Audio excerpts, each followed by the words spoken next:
दोस्तों नमस्कार, आदाब, सत श्री अकाल, जय भीम। मैं प्रोफेसर सज्जाद मापारी हाजिर हूँ समाचार यात्रा पर अपने सीरीज़ का अगला संस्करण लेकर। सीरीज़ का नाम है सज्जाद के सितारे। इस सितारे के आज हम आपसे मुलाकात करवा रहे हैं। आज बल्कि एक नहीं, दो सितारों से आपकी मुलाकात कराएंगे। दोस्तों आपको पता होगा कि जैसे कोविड सिचुएशन चल गई, पिछले एक साल से देश में कोरोना की महामारी फैली हुई है और इस महामारी के दरमियान ऐसे भी लोग थे, ऐसे भी डॉक्टर्स थे जो फरिश्ता बनकर लोगों की मदद करते आ रहे थे। ऐसे डॉक्टरों से आज हम आपको रूबरू कराएंगे। ऐसे दो डॉक्टर्स से आज आपका परिचय भी हम कराएंगे, उनके बारे में जानेंगे, उनके काम के बारे में जानेंगे और हम ये भी जानने की कोशिश करेंगे कि उनकी ज़ाती ज़िंदगी और उनकी क्लिनिक से बाहर ज़िंदगी कैसी है और वो किन चीज़ों का शौक़ रखते हैं। ऐसे इन दो डॉक्टर से आज आपकी मुलाकात हम करवाने वाले हैं सज्जाद के सितारे में। तो आज सज्जाद के सितारे में हमारे पहले सितारे हैं डॉक्टर एजाज़ सिद्दीकी साहब। तो डॉक्टर साहब बहुत बहुत आपका स्वागत है और हम चाहते हैं कि आज आपने जो हमसे बात करना मंजूर किया, इसलिए हम आपको पहले शुक्रिया कहें और उसके बाद आपसे हम बातचीत का सिलसिला शुरू करें। अस्सलाम वालेकुम। सज्जाद भाई, सबसे पहले मैं आपका शुक्रिया अदा करना चाहूँगा कि समाचार यात्रा की सीरीज़ सज्जाद के सितारे की फ़हरिस्त में आपने मुझे जगह दी और इसके लिए मैं बहुत बहुत शुक्रगुज़ार हूँ। Thank you. और मैं उम्मीद करता हूँ कि समाचार यात्रा के ज़रिए जो है मैं कुछ नॉलेज के हिसाब से या अपने प्रैक्टिस लाइन में जो भी मैंने जो है खिदमत अंजाम दिया है कोरोना के ताल्लुक़ से, उसको शेयर करूं। सबसे शुरू में ये जानना चाहते हैं कि आपने जब कोरोना आया, जब कोरोना महामारी, कोरोना पेंडेमिक जब इंडिया में आया 2020 में, ख़ास करके मार्च 2020 में जब से लॉकडाउन शुरू हुआ, पहला लॉकडाउन जहाँ पे पहली वेव आई कोरोना की, तो कोरोना के उस वेव में आपने अपने पेशेंट्स के लिए कैसा काम किया? फर्स्ट वेव कोरोना का जब यहाँ पे जो है आया है, जो कोविड-19 के ताल्लुक़ से जो है, तो उस वक्त गोंडी के अंदर जो है गोंडी मेडिकल एसोसिएशन, जो उमा के नाम से यूनाइटेड मेडिकल एसोसिएशन, जो हमारे डॉक्टरों की तंजीम है और जिसके सरप्रस्त डॉक्टर जाहिद खान हैं। पेंडेमिक शुरू हुआ कोरोना का जो है, तो ऐसे सिचुएशन में बहुत सारे सीनियर डॉक्टरों ने जो है, जो हमारे उमा ग्रुप से जुड़े हुए हैं, उन्होंने बहुत कोऑपरेट किया। जो है इतना कोऑपरेट किया कि हम लोगों को इंस्पिरेशन मिल रहा था कि कुछ सीखें जो है। तो उन लोगों को सीखते हुए जो है हम लोगों ने अपने क्लिनिक पे जितने भी जीपी हैं जो है, तकरीबन हमारे उमा मेडिकल एसोसिएशन में कम से कम 350-400 डॉक्टर होंगे। जो सब लोगों ने अल्हम्दुलिल्लाह बग़ैर किसी डर के, निडर होकर के प्रैक्टिस करते रहे और अल्हम्दुलिल्लाह जो है, और उस दौर में बहुत सारे डॉक्टरों ने जो है अपनी कुर्बानी दी है और अपने पेशेंट को फ्री में इलाज किया है। और बहुत सारे डॉक्टर ऐसे हैं जो मतलब जो है ओवर टाइम करके जो है मतलब जो है पेशेंट को जो है हैंडल किया है। जो है और ऐसे टाइम में जो कोई भी पेशेंट जो है थोड़ा सा सर्दी जुकाम बुखार खांसी होती थी जो है, तो पब्लिक डर जाती थी। तो चूँकि कोविड मतलब पेंडेमिक साबित हो गया था, इस हिसाब से जो है वो हॉस्पिटल जाना पसंद नहीं करता था। तो ऐसे वक्त में हम जीपी ही काम आए। हम जीपी लोग सभी लोगों ने मिल कर के जो है बहुत अच्छे तरीके से अपने फ़राइज़ को अंजाम दिया। जो है ये तो हुई पहले लहर की बात, जब कोरोना की पहली लहर आई थी। जब दूसरी लहर आई कोरोना की, जब इस साल फरवरी में 2021 में जब दूसरी लहर कोरोना की आई, तब आपका अनुभव कैसा रहा? जी, पहली लहर को गुज़र जाने के बाद जब दूसरी लहर का जो है मतलब अटैक हुआ है, हाँ। तो आवाम के अंदर बहुत ज़्यादा जो है डर बैठ गया। तो बात ये होती है कि जो है जैसे थोड़ा सर्दी खांसी बुखार होता है तो पेशेंट जो है कोशिश करता है उसका जो फैमिली डॉक्टर है, नियर बाई जो डॉक्टर है, वहाँ पे पहुँच करके जो है डॉक्टर से ओपिनियन ले। तो हमारे पास पेशेंट आते हैं ओपिनियन लेने के लिए जो है, तो ओपिनियन में हम लोग कोशिश ये करते हैं कि उनके अंदर का जो डर है उसको निकालें। जी, मतलब किस तरीके से निकालें जो है साइकोलॉजिकल। तो ये साइकोलॉजिकल चीज़ें हैं जो हम लोग बता दें अगर से, तो पेशेंट अगर से नहीं 100% तो 50% फॉलो कर लेता है जो है। और अगर से इतना कोऑपरेट नहीं करेंगे तो पेशेंट ऑलरेडी डर जाएगा। और जैसा कि हॉस्पिटल के नाम पे पेशेंट पहले से डरा हुआ है जो है, हॉस्पिटल जाना पसंद नहीं करता। दहशत का तो माहौल। जी, दहशत का माहौल है।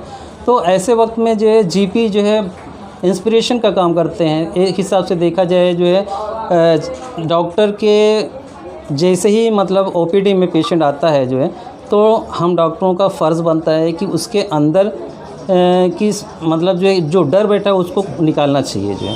अच्छा डॉक्टर साहब, ये तो हो गया आपके कोरोना का और काउंसलिंग वगैरह। अब एक नया जो मसला चल गया है कि ब्लैक फंगस वाला। जी जी। अब ये जो ब्लैक फंगस वाला मसला चला है या उससे अब खौफ फैलने लगा है कि ब्लैक फंगस भी एक महामारी बन के उभर रहा है। ऐसे सिचुएशन में आप क्या कहना चाहेंगे कि ब्लैक फंगस की असलियत क्या है? जी, सबसे पहले मैं ये बताना चाहूँगा कि जो ब्लैक फंगस है क्या चीज़। जी बिल्कुल। जो ब्लैक फंगस को जो है म्यूकोरमाइकोसिस भी बोलते हैं।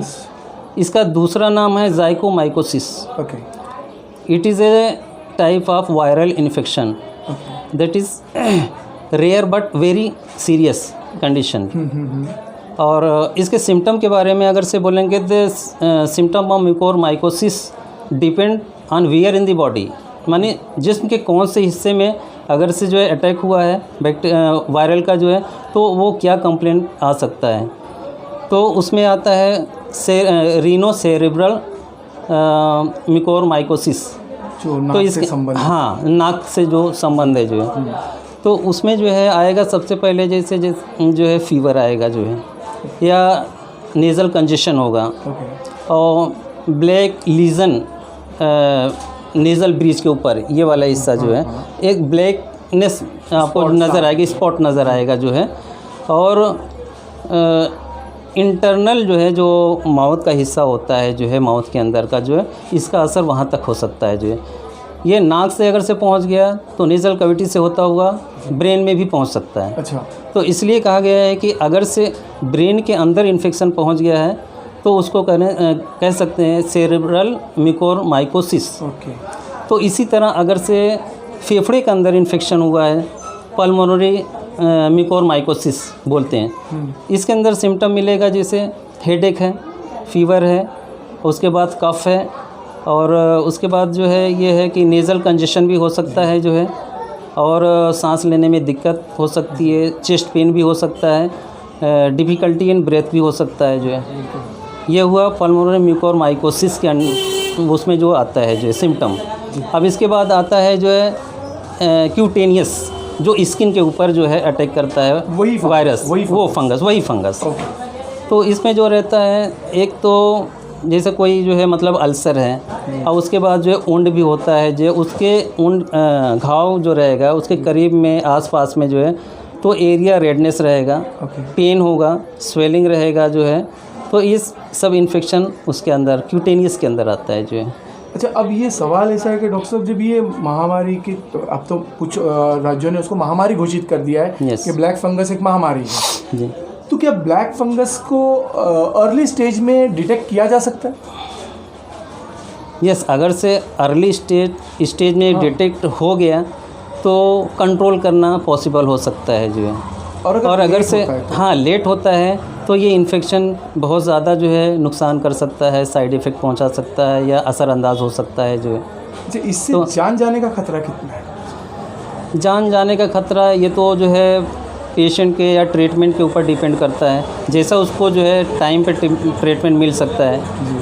अगर से जैसे जो है एक होता है माइल्ड केस, यानी शुरुआती, जी बिल्कुल है, दूसरा होता है जो है मॉडरेट जी, और थर्ड होता है सीवियर। ओके। अब ये तीनों डिपेंड करता है, जैसे ऑक्सीजन का सेचुरेशन है जो है, और एक HRCT की रिपोर्ट होती है। अगर से HRCT का स्कोर 0 से 10 तक है ओके तो माइल्ड में आएगा। अच्छा। अगर से जो है 10 से 20 में है स्कोर HRCT का तो वो मॉडरेट में आएगा। उसके बाद अगर से जो है और ज़्यादा स्कोर है 20 से 30 के अंदर है तो आपका जो है सीवियर में आएगा। ओके। तो माइल्ड का जो ट्रीटमेंट है वो तो एसिम्प्टोमेटिक ट्रीटमेंट से ठीक हो सकता है, हल्की फुल्की दवा से सही हो सकता है। लेकिन उससे अगर से केस बढ़ गया है, जैसे जो है सांस लेने में प्रॉब्लम होती है, कफ है, ड्राई कफ है, और मुंह सूख रहा है जो है, या डिफ़िकल्टी हो रही है निगलने में जो है, तो ये सीवियर केस हो जाता है। और सेचुरेशन एक चीज़ होता है, सेचुरेशन देखना बहुत ज़रूरी है। सेचुरेशन के ऊपर पूरा डिपेंड है ट्रीटमेंट। ऑक्सीजन का लेवल देखते हैं, सेचुरेशन बोलते हैं जो। तो ऑक्सीजन का सेचुरेशन अगर से 94 के नीचे है तो उसको जो है आईपीडी की ज़रूरत है, पेशेंट को भर्ती कराने की ज़रूरत है। अगर से 94 के ऊपर है तो पेशेंट जो है सिम्टोमेटिक ट्रीटमेंट से मतलब क्योर हो सकता है। डॉक्टर साहब, ये आपका जो मेडिकल करियर रहा, खैर ये तो बेहतरीन चल रहा है अच्छी खासी, और हम दुआ करेंगे कि आगे भी डॉक्टर साहब आपको बुलंदियाँ इस तरीके से कामयाबियाँ हासिल होती रहे। लेकिन हम थोड़ा जानना चाहते हैं आपके बचपन के बारे में। जब आपने शुरुआती दौर की एजुकेशन कहाँ की, फिर आपने कॉलेज कहाँ किया, और डॉक्टरी जो आपकी जो हुई मेडिकल की पढ़ाई वो कहाँ हुई? मैं बेसिकली जो है यूपी के डिस्ट्रिक्ट फैज़ाबाद से ताल्लुक़ रखता हूँ। मेरी पैदाइश फैज़ाबाद में हुई है और मेरी 5 क्लास तक की पढ़ाई जो है जी मतलब फैज़ाबाद डिस्ट्रिक्ट में हुई है। अच्छा। फैज़ाबाद में एक कस्बा जलालपुर है और मदरसा इस्लामिया करमतिया दारुल फैज़ बहुत बड़ा मदरसा है उस अपने दौर का जो है। और मेरे जहन में बहुत पुरानी बातों में से एक चीज़ जो है नहीं जहन से निकली हुई है कि तीसरी क्लास में था कि मेरा नाम तो एजाज़ था 1 से लेकर 3 क्लास तक जो है जी।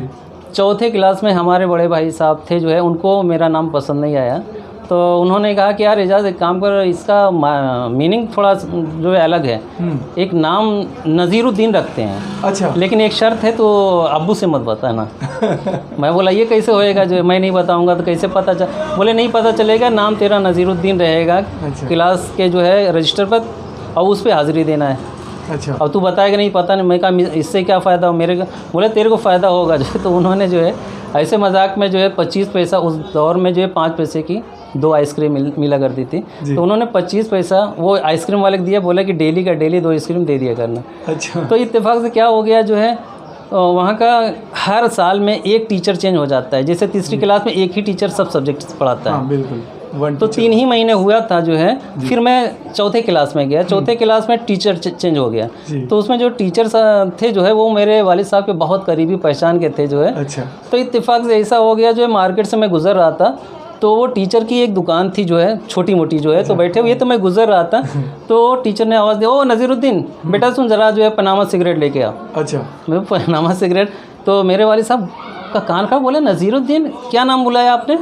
तो बोले जो नाम है मेरा शागिर्द है, नज़ीरुद्दीन नाम है। तो बोले कि तुम्हारा शागिर्द है, मेरा वो लड़का है। बोले मगर नाम तो नज़ीरुद्दीन है। तब उनको मालूम पड़ गया, बोले कि नज़ीरुद्दीन नहीं, मेरे रजिस्टर में नज़ीरुद्दीन नाम है जो है, आप कह रहे हैं एजाज़ नाम। तो उस वक्त मेरे वालिद साहब को पता चला जो है, तो उस वक्त उसी जगह जो है एक थप्पड़ पड़ा, एक थप्पड़ टीचर ने रोक लिया। तो उसके बाद मैं तो फ्री हो गया जी। लेकिन घर जाने के बाद बड़े भाई की जो है मतलब जो है क्लास शुरू हो गई जो है, उनको भी सुना है, बोले अब भी कभी जाके नाम चेंज करा के आ।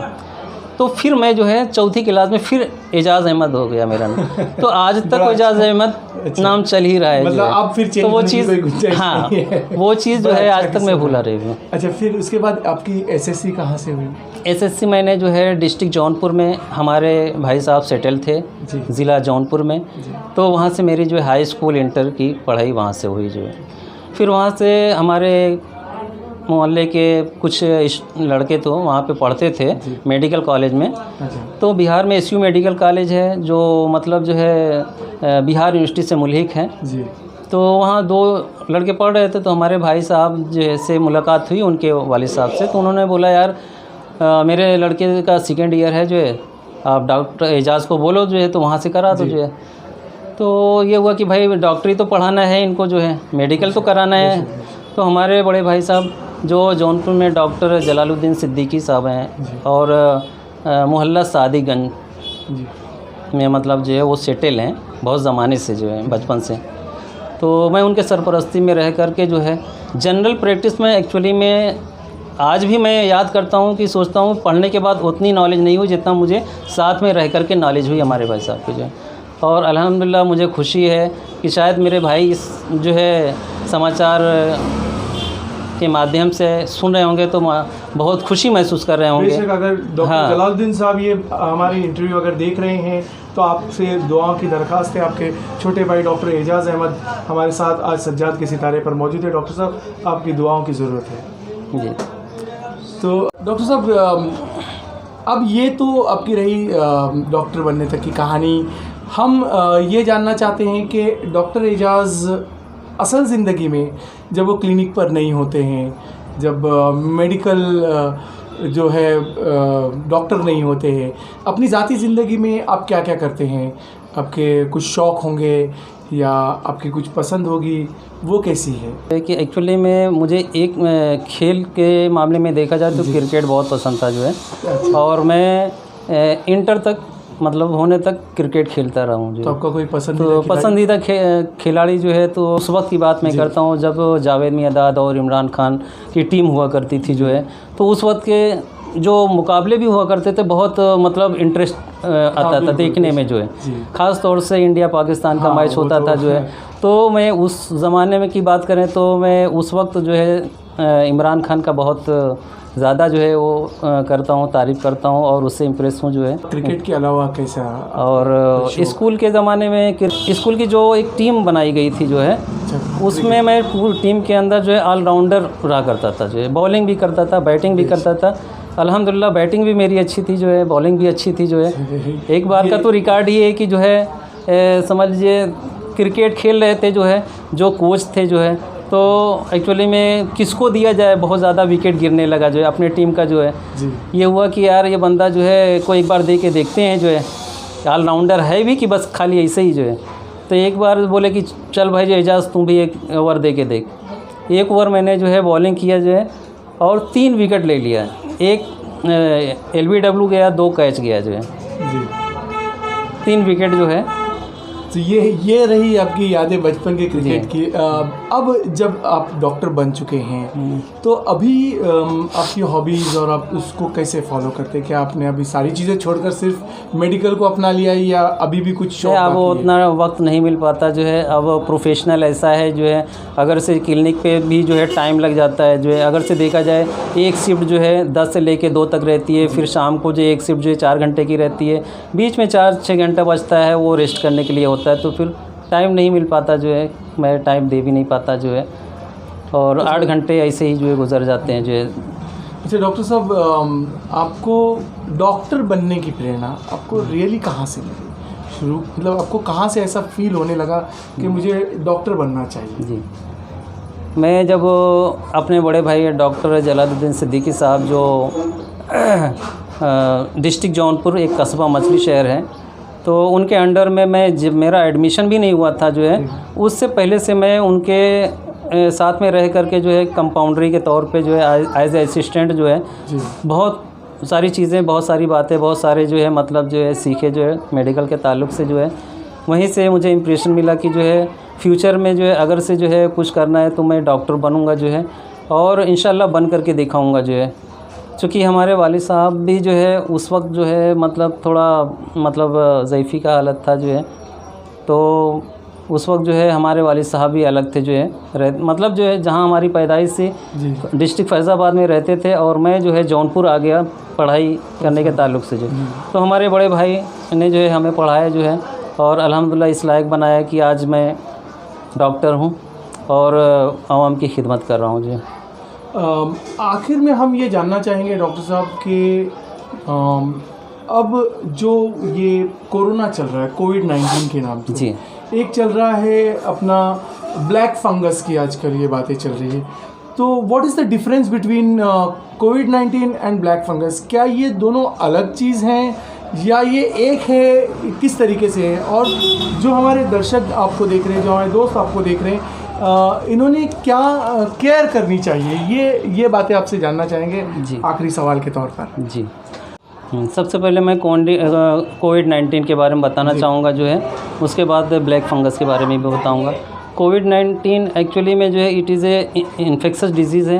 It is presently discovered as a जो है कोरोना वायरस के नाम से जाना जाता है जो है। This disease is not known before outbreak began in Wuhan city of China in December 19 2019। इसके लिए कोविड के आगे 19 जो लगता है 2019 में इसकी जानकारी हुई जो है कोविड-19 के नाम से जो है नाम दिया गया कोरोना वायरस। कोरोना ये एक वायरस है। अब जो हम ब्लैक फंगस की बात कर रहे हैं ये क्या है? ब्लैक फंगस को ही जो है म्यूकोरमाइकोसिस ही बोलते हैं जो है। ये फंगस है। हाँ, फंगस है। हाँ, मतलब ये एक ब्लैक फंगस अलग प्रजाति है जी, अलग। इसका कोविड से कोई लेना देना नहीं है। नहीं है तो जो है ये भी जो है मतलब इन्फेक्शन ही है जो है। हाँ, ये भी जो है इन्फेक्शन ही है जो है। और थोड़ा सा फ़र्क क्या है जो है, जैसे जो है म्यूकोरमाइकोसिस पर्टिकुलरली मोर डेंजरस जी। तो उसमें क्या होता है जो है because it is spread quickly all over the body. Okay. If quite treatment, अगर से ट्रीटमेंट छोड़ दिया जाए जो है तो इसका जो है इन्फेक्शन जो है फेफड़े पर होता है, उसके बाद फिर जो है ब्रेन के ऊपर भी होता है जो है जी। तो इस तरीके से जो है अगर से ब्रेन में इसका जो है असर हो गया जो है तो क्रिटिकल कंडीशन हो जाती है जो है।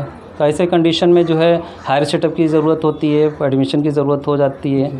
तो उसमें सेचुरेशन वगैरह बहुत मायने रखता है जो है। अच्छा, इसके लिए क्या केयर करनी चाहिए? अपने घर में भी है तो हमने क्या केयर करनी चाहिए, और अगर हमारे घर में पेशेंट नहीं भी है तब हमने क्या केयर करनी चाहिए? अगर पेशेंट नहीं भी है तो जहाँ तक हो सके जो सोशल डिस्टेंसिंग को बनाए रखें जो है।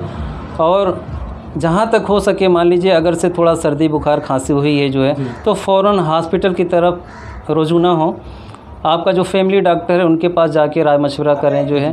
लेकिन इन केस अगर से जो है ज़्यादा तकलीफ़ है, जैसे जो है मतलब जो फ़ीवर के अलावा जो है 1-2 दिन तक तो फ़ीवर जो है 98 के अंडर में रहता है, 98 के अंदर जो है तो सिम्टोमेटिक के ट्रीटमेंट लेने से जो है कंट्रोल हो जाता है जो है। लेकिन जब ये कंडीशन बढ़ जाती है जो सेचुरेशन वगैरह ड्रॉप होने लगता है, तो सेचुरेशन जब ड्रॉप होगा जो है तो उसमें जो कंडीशन क्रिटिकल होती है तो भर्ती करने की ज़रूरत पड़ती है पेशेंट को जो है।